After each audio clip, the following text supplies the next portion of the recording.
Part 5. The minute that didn't exist. The station had fallen completely silent. The train stood motionless on the tracks. Raindrops hung in the air like tiny crystals refusing to fall. The red balloon floated between Mia and Usher perfectly still. Neither of them moved, neither of them breathed. It was impossible.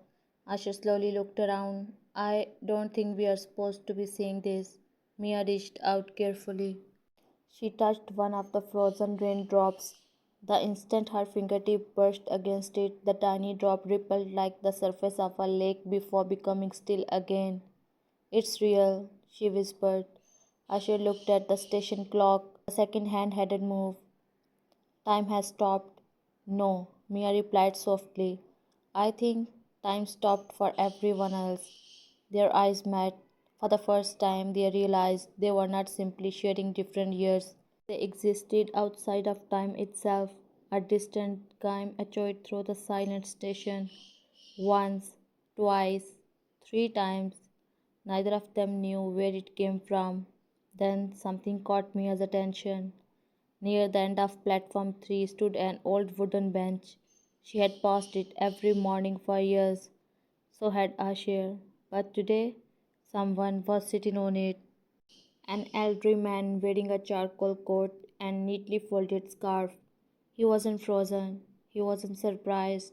He simply smiled as though he had been expecting them. Ashir, Mia whispered, he can move. The old man slowly stood, his footsteps echoed through the silent station. When he stopped in front of them, his eyes rested on Mia first, then Ashir.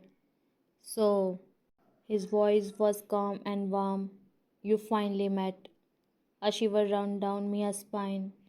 You know us? The old man smiled. I know of you. Ashir took a cautious step forward.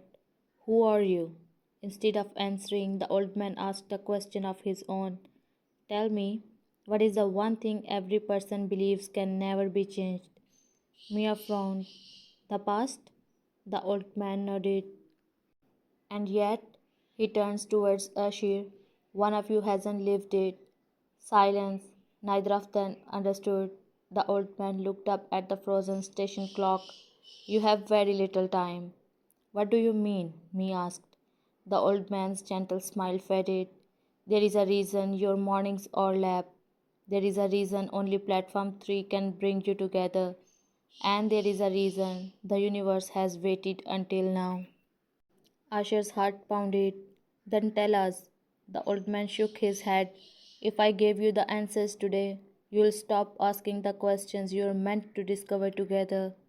Before either of them could speak again, the station clock ticked. Once, the frozen raindrops crashed to the ground. The trains roared back to life. Passengers continued walking as though nothing had happened. The balloon drifted into the sky. The old man was gone. Only one thing remained. A single sentence echoed in Mia's mind, as clear as if he were still standing beside her. Be careful, because love is not the only thing that can travel through time.